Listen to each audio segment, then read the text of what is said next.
Grabe mga ka-taker, saglit pa lang yung ulan pero ito naipon na yung tubig dito sa may pano, sa may grahe nila Sergio. Ayun o. Barado kasi eh. Makapal yung damo dun sa may gilid kaya papalahin natin bukas ng maaga.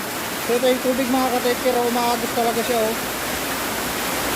Tapos sa ilog sigurado mamaya talagang tataas yung level ng tubig, sigurado yan.